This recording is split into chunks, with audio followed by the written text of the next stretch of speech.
In the absence of the black box and any definitive answers, investigators are retrieving what they can from the ungenerous Atlantic Ocean. Theories are being formed, but until the data recorder is found, it can't be much more than educated guesswork. Investigators are now mapping out the wreckage trail, and Sky News has learned that shortly before the plane crashed, an automated message showed a gradual change in the cabin pressure. This could suggest that the plane was either climbing or descending. Although nothing at this stage can be ruled out, the information could dismiss the idea of an explosion or of a catastrophic breakup. We've also been told that a failure in the speed sensors wouldn't have been enough on its own to have caused the plane to crash. It could, however, have been a contributing factor. A French pilots' union has said that it believes the A330s are unsafe in their current form. At the moment, we advise our union members not to fly on board Airbus 330s and 340s, provided these aircraft are not equipped with two probes, two speed sensors of a new type.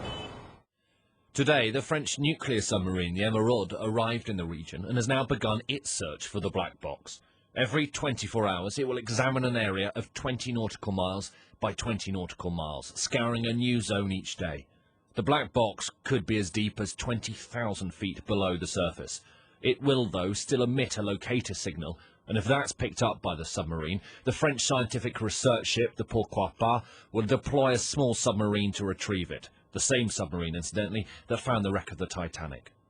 They will inevitably, I think, find wreckage down there, which will, again, help pinpoint what happened and the order at which it happened, because it's the first event we're looking for, the very first event.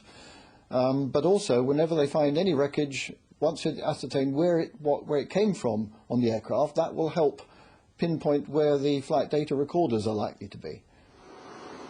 There are now also reports that the French Secret Service is trying to establish the exact identities of two people on the plane whose names have been linked to Islamic terrorism. It is highly possible that this could be coincidental, but it does mean that terrorism still can't totally be ruled out. The Brazilian Navy and Air Force is continuing to recover bodies from the Atlantic. 41 have been found so far. Air France aren't allowed to give interviews. It's prohibited under French law whilst the investigation continues. But the airline did tell us that the victims' families are being given day-to-day counselling and have already been paid a generous compensation sum. Alistair Bunkall, Sky News.